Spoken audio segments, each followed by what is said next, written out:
Good morning. How we doing? Hey, good morning. I know the sun hasn't been out in ages, and I know that it's going to come out soon, I hope. But how is everyone doing today? Good morning. Awesome. Hey, Nehemiah chapter 12 is where we're going to be. So turn to Nehemiah 12 and then Colossians chapter 3.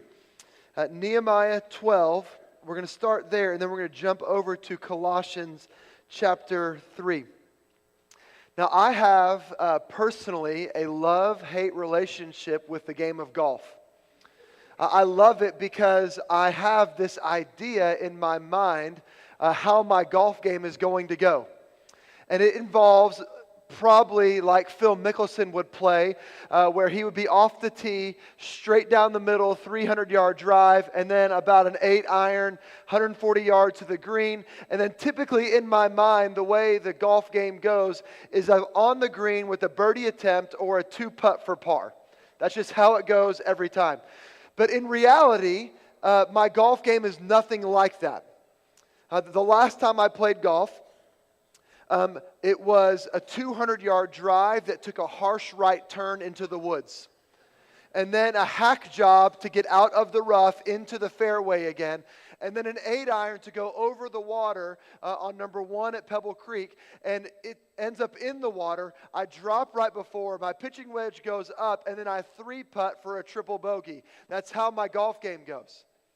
And so I remember now, like the last time I played, just getting really frustrated after about hole 7 or 8. Getting so mad because I'm like, this game has got to be easy. It's a little ball with a little club, and you just hit it into a little hole. That's all you do. But I remember thinking, after about hole 10 at this point, George, why would you think that you have any right to be good at golf? I mean, you don't ever practice golf. You don't ever go to the driving range. You don't ever practice putting. You don't ever practice pitching. You just have in this idea in your mind that you should be good at everything. And since you don't practice at all, you have no right to be good at all. And you know what's funny? I remember just being humbled in that moment thinking, I've put in none of the work, but I want all the benefits. And you know, some of us actually approach our walk with God just like that.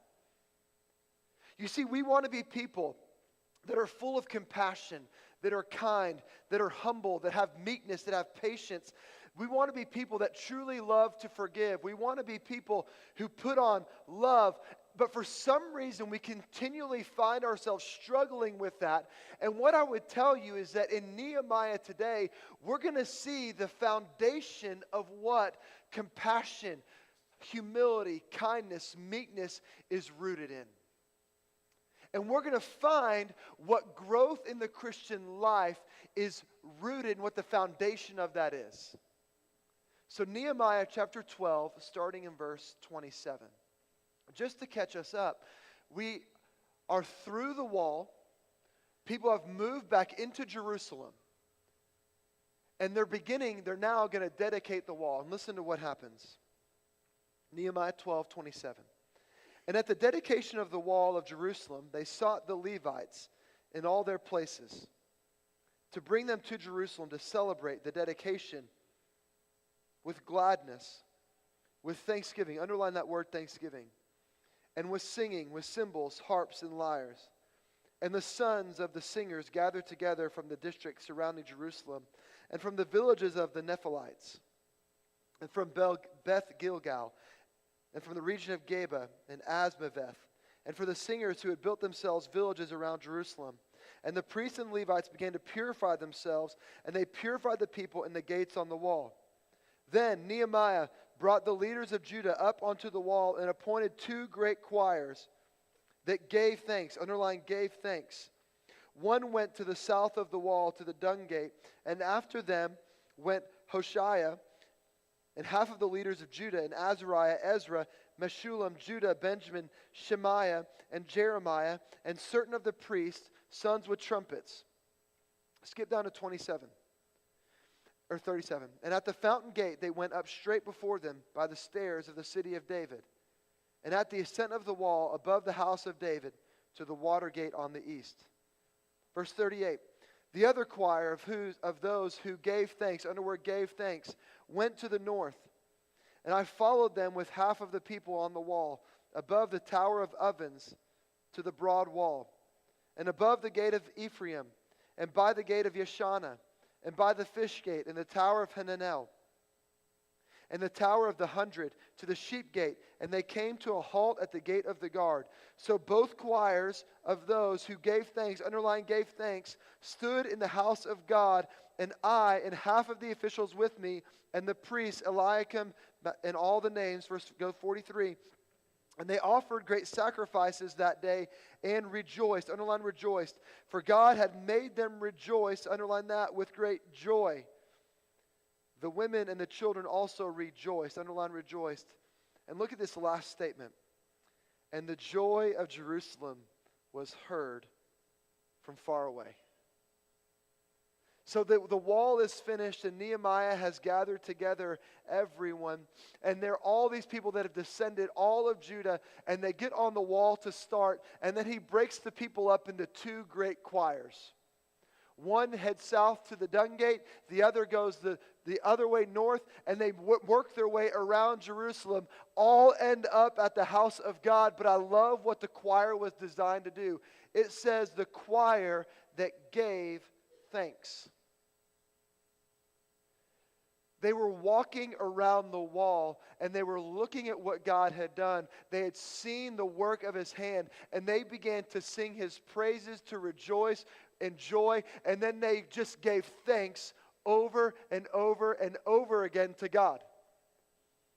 They moved from the fish gate to the gate of 100 to the tower of, or the gate of the ovens, to all these different things, and every spot they just stopped and they began to thank God for his provision and his work in their city, so that now they had a place to live.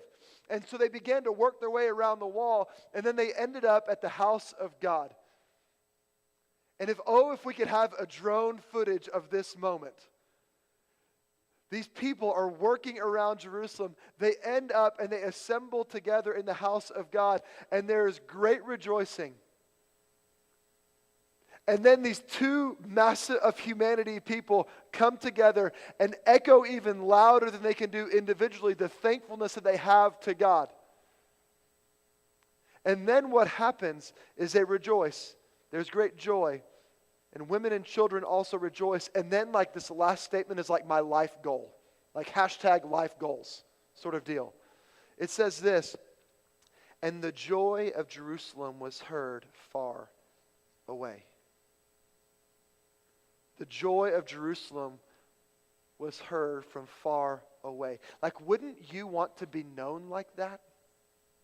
Like, wouldn't you want your family to be known as people, like when you kind of enter into someone's house, or people enter into your house, or you're just hanging out with someone, that the joy of the Lord for your family or for you individually was known from far away?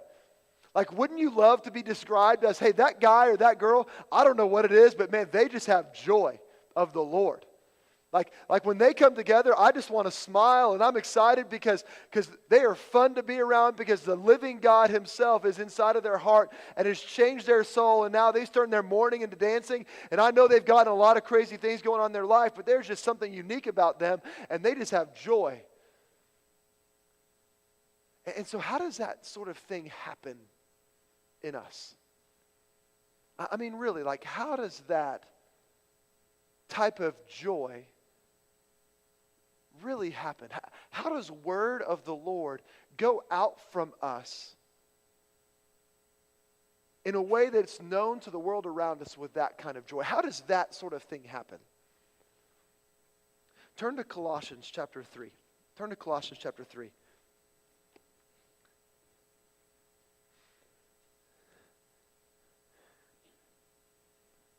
And we're going to see a similar theme here. Colossians chapter 3, verse 12. It says, "Put on then, as God's chosen ones, holy and beloved." It says, "Put on compassionate hearts, kindness, humility, meekness, patience. Bear with one another. And if one has a complaint against another, forgive each other, as the Lord has forgiven you. so you also must forgive. And above all, put on this love, which binds everything together in perfect harmony. And let the peace of Christ rule in your hearts, to which indeed you were called in one body. So this would be like a description of what the people in Israel were like at this moment. They were compassionate, kind, humility, meekness, patience. They were bearing with one another in love. If they had complaint, they handled it correctly. But look at the middle of verse 15. It says, and let the peace of Christ rule in your heart, to which indeed you were called in one body. And then the next three words says, and be thankful. And be thankful. Verse 16, let the word of Christ dwell in you richly, teaching and admonishing one another in all wisdom, singing psalms, hymns, and spiritual songs. Listen, with thankfulness in your hearts towards God. And whatever you do, in word or deed, do everything in the name of the Lord Jesus, giving thanks to God the Father through him. So are we beginning to see the theme here?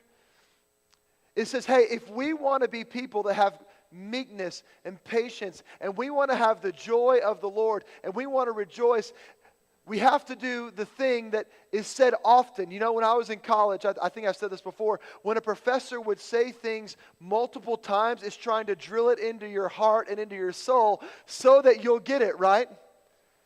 Like, he's like, hey, you need to know this on the test. If I said it 3 or 4 times, this is an important deal. And so we see in Nehemiah these 2 great choirs. What was their purpose in going around the wall? To give thanks, right? It says these great choirs gave thanks. And then we go to Colossians, and Paul's writing to the church in Colossae, and he says, hey, be all of these things, but also be thankful.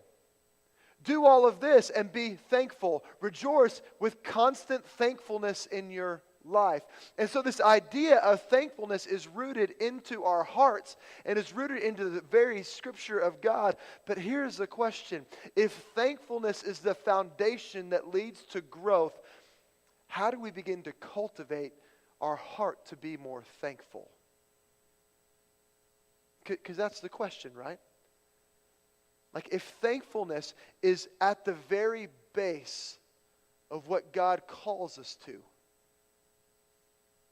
and if thankfulness will begin to allow us to have more patience and meekness and humility and to help us bear with one another in love, how do we cultivate a heart that is thankful? And so as I was preparing for this, like, God just kind of brought like 4 things that we can do as believers to cultivate a thankful heart. And can we just agree for a moment that thankfulness is something that is oftentimes like really great in our life, but then other times so fleeting that's so far away? And so if we will intentionally begin to do some things to cultivate this, then we will see all kinds of spiritual growth in our life. The first thing, that I would tell you to help cultivate a heart of thankfulness would be to remember what Christ has done in us. Remember what Christ has done in us. As the people in Nehemiah's day were walking around the wall, they remembered what God did. Jerusalem was a ghost town, a city left for empty, and now they are walking around a wall that is built by a king and resourced by a king that captured them. And as they're walking around the wall, they see that stone, they see that gate, they see the protection that the wall gives, and they give thanks and they remember what God did, that it wasn't always like that.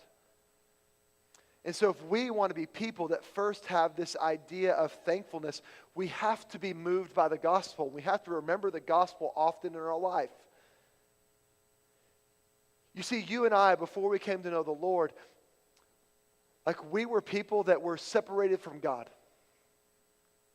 Like, you and I were people that weren't just separated from Him, like, hey, we don't hang out anymore, but we were separated to the point that where there was rebellion in our life, that we were sinning to the point where God couldn't even be in our presence. And God, with love that has no condition, let's think about that for a second. How many times do we experience love with condition, right? God, with love that has no condition, no thing that he's requiring of us, God himself, Jesus, stepped down into this world he created that we rebelled against God, and then he steps into it, lives a perfect life, begins to share the message of good news, and then we decide that we don't like it, and so we crucify him. And because we crucify him, now he's on the cross. And on that cross, what we intended for bad, God actually intended for good. And all of our sins, past, present, and future sins, are heaped upon his shoulders to the point where he's on the cross and he's looking at God and he's saying, my God, why have you forsaken me?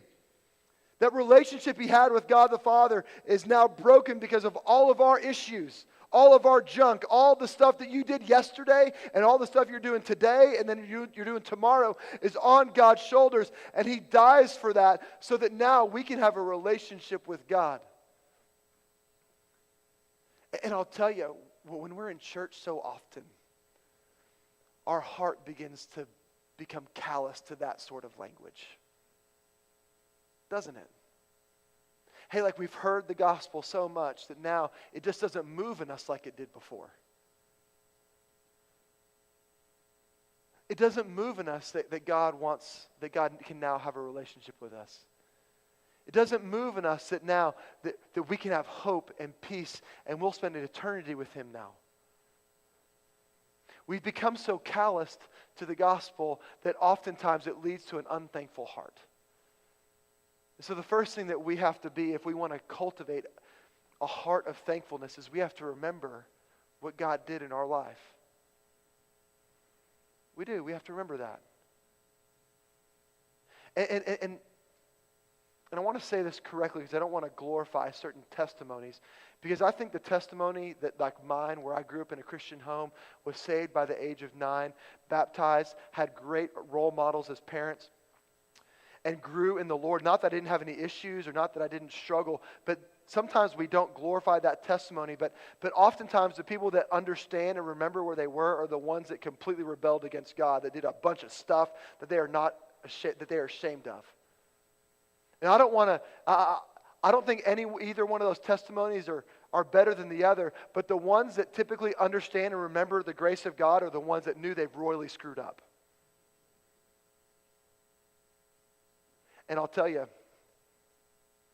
even the ones that were saved early royally messed up too.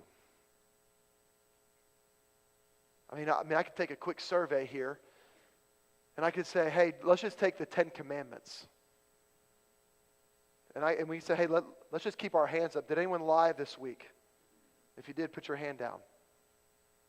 Hey, did anyone covet anything this week? Put your hand down.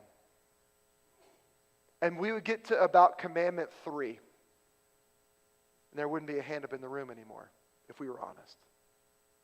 You see, all of us are in deep rebellion against God. And God, with love of no condition, came and said, hey, I love you and I want to know you. And we have to remember that. Because if we don't remember it, then we'll be thankful for anything. The second thing that we can do to cultivate a heart of thankfulness is to thank God for everything that's going on in your life. Now, some of you might be thinking, George, you don't even know what happened this week. And you're telling me to praise God and to thank God for the stuff that I'm not really thankful for the stuff that I'm not real excited about. For the stuff that God has let into my life right now, that I'm kind of angry that he's let into my life right now. You don't know my financial situation, George. You don't know the relational dynamics that I have with my siblings. You don't know what's going on with my parents' health right now. You don't know anything about me right now. And you're telling me that you want me to be thankful and praise God for everything in my life. I don't want to. And I would say, I understand. I get it. I do. Life isn't a bunch of sunshine and a bunch of roses, is it? It's not. You're going to get phone calls in the middle of the night that change your perspective on things. You're going to get The unexpected is going to happen. Your strategic plan that you've laid out for your life is not going to match all the time. It isn't. But what I've learned in my young 37 years of age, and I keep having to remind myself that I'm young, but is that even in the middle of the things that we didn't plan for, even in the middle of the things that really stink, and that's not even a strong enough word, God is still moving. God is still doing stuff. You are not forgotten. God doesn't look down and say, oh gosh, John, I haven't talked to him in a while. I didn't know, how did that happen to him? It's not like that. God is actually in the middle of all the junk of life still moving and still working. The summer of 2001, and I can't remember if I shared this story or not, so forgive me if I have, but the summer of 2001 was nothing what I expected to be. I had planned to go to summer school, and I had planned to graduate on time so that I could kind of move into the next phase of life. Well, my parents come right around Easter, so it's like the end of April that year, and they said, hey, the company that we own, like our business is not doing well. And so instead of you going to summer school and you staying here, we think you need to get a job because we're not going to be able to pay for school in the fall. And so we think you need to get a job, and we think that you're going to have to take out loans, but that's what you're going to have to do. And I'm like, Mom, Dad, like, if I wanted a job, I would have been looking months ago, not years ago. I'm not that proactive. Months ago, I would have been looking for a job. And they said, hey, I know, but we're just going to trust that God's going to provide. Sure enough, the next day, I'm at the BSM, and the director at the time, Bob Mayfield, said, hey, there's a church in the Woodlands, Texas, that's looking for 2 college students to come and be the interim youth pastor at their church, at First Baptist. And so I run up to Bob. I'm like, Bob, I am desperate. I need a job. And so that next Wednesday, so Monday, now Wednesday, I'm in the Woodlands interviewing for this job. And I'm just thinking, Lord, will you please open up this door? And so the church opens up that door. And I moved from College Station to the Woodlands for 3 months over the summer to be an interim youth pastor. Wasn't on the plan. The business my parents had was doing historically well, was not doing well. And here I am in the Woodlands, Texas, can't find anything because there are woods and trees everywhere. And I'm just sitting there thinking, God, what am I doing here? So then Lindsay, she went to UT at the time, and her mom, around that same period of time in April, got diagnosed with breast cancer. Lindsay's plan was actually to be in summer school as well. She was going to go stay in Austin, already had a lease there, and she was going to finish school so she could graduate on time. And so in the middle of the chaos with her mom having breast cancer, her mom forgot to pay the school bill for the summer. And if you forget to pay the school bill by a certain point, then you get removed from all your classes. So Lindsay gets a letter in the mail at her apartment that says, hey, I'm sorry, due to the fact that you have not paid your school bill yet, you are now going to be deregistered or taken away, removed from your classes.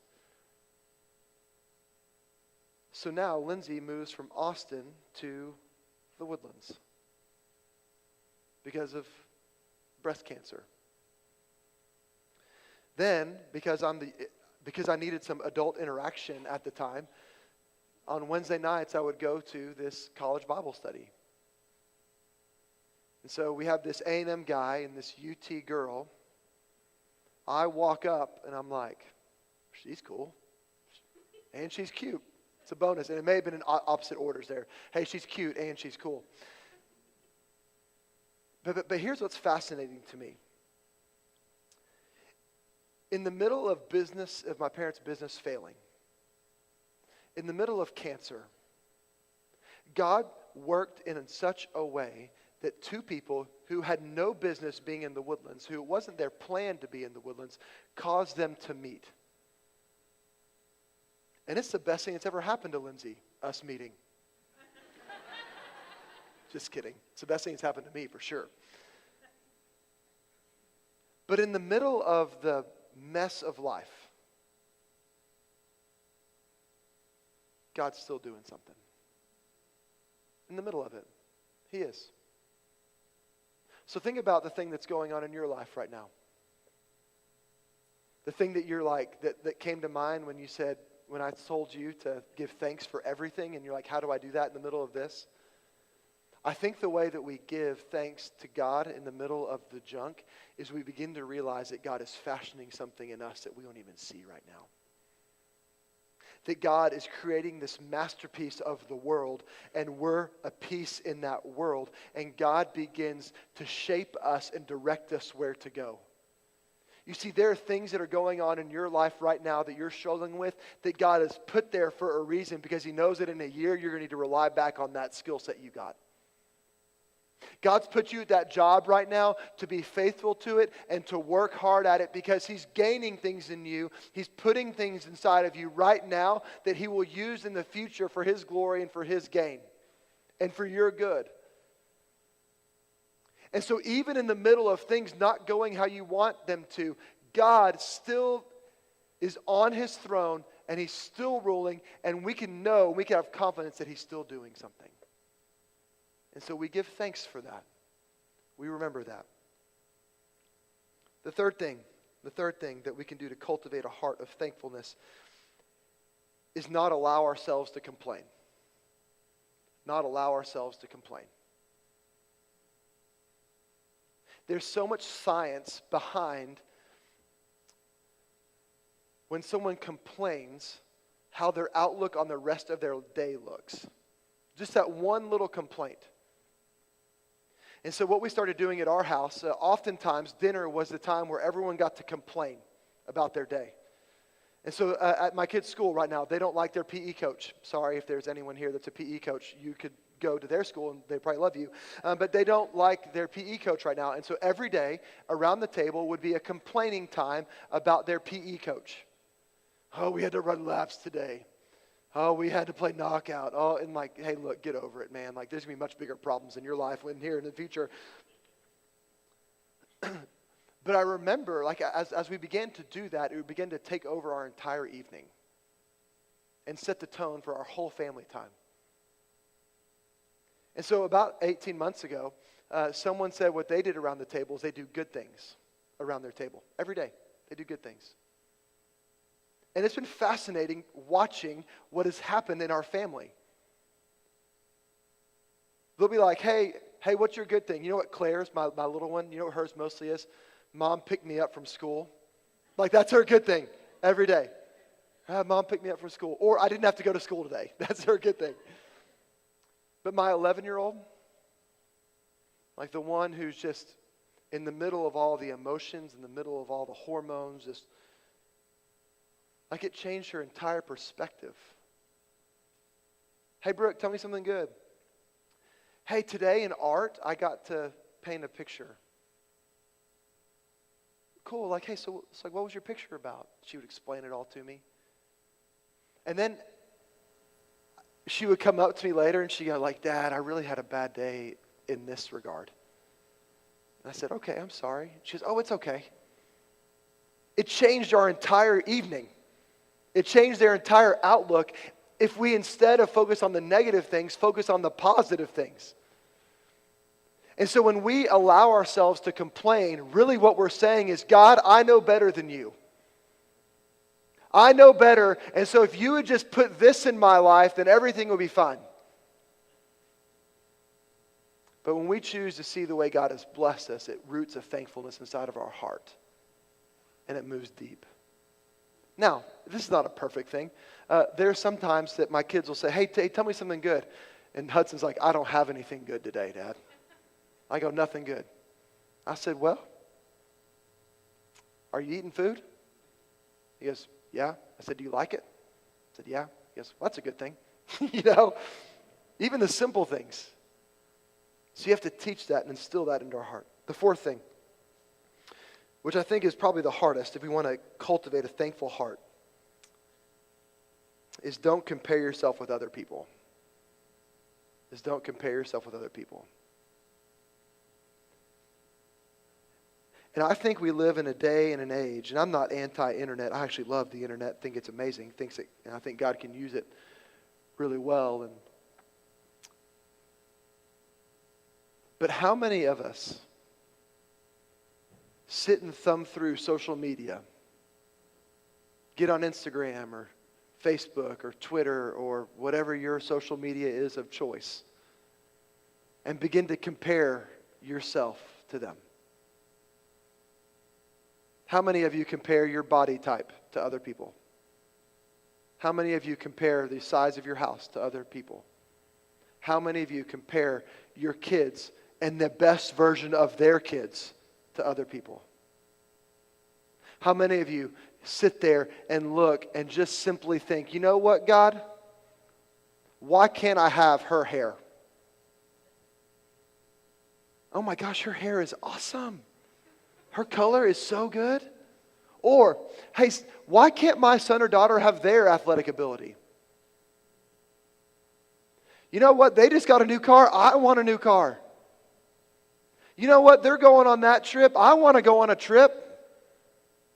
Oh, they're doing X, Y, and Z. I want to do X, Y, and Z. And we begin to compare ourselves over and over and over again. And we breed inside of our heart this discontentment. Because what we have is never enough. And I'll tell you this, even if you got the new things or the updated things or the better things, it's not going to be enough then either. And so when we begin to compare ourselves to other people, we are opening up the enemy to show us and to prove to us that God doesn't care about us.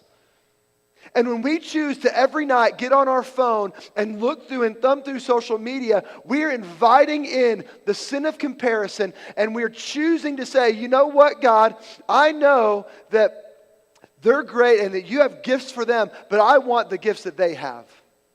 And we are inviting discontentment in our life. And I think that this is the biggest issue that will face this generation in our time. How many people of us have been depressed because of what other people have? How many of us have chosen to allow other people's lives to be better than our own?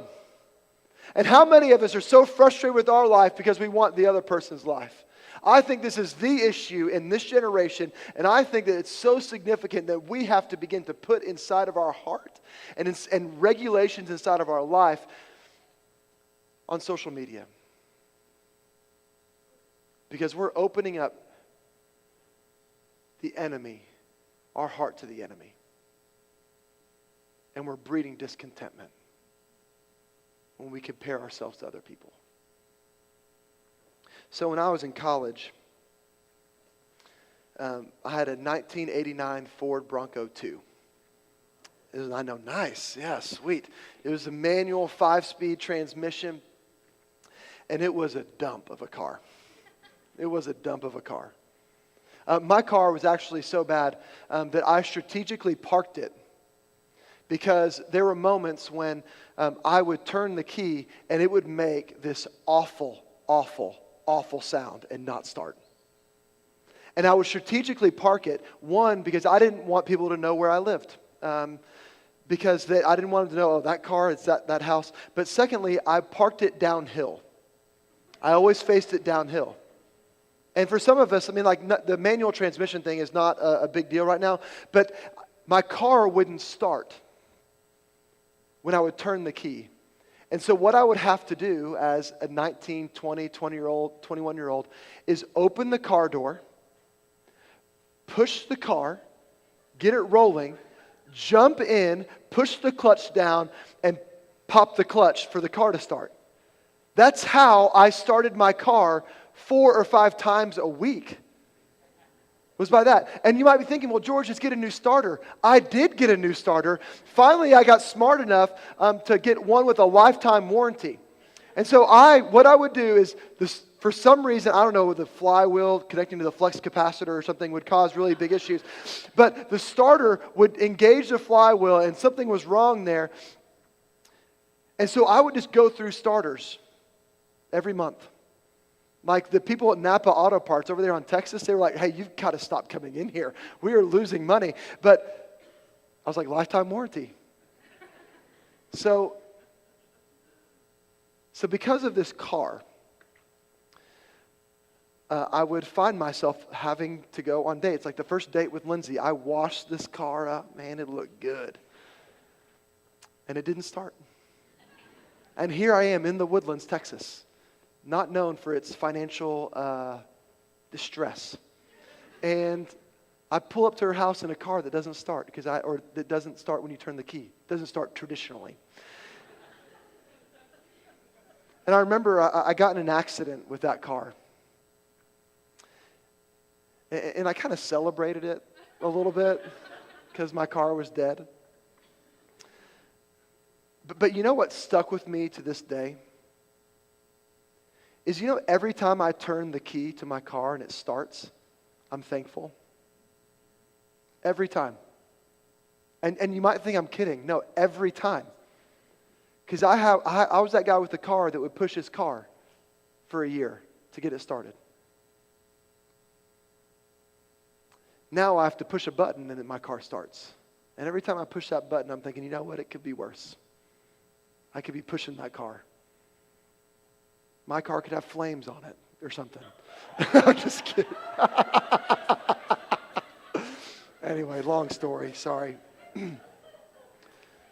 But to this day, it breeds inside of me this thankfulness.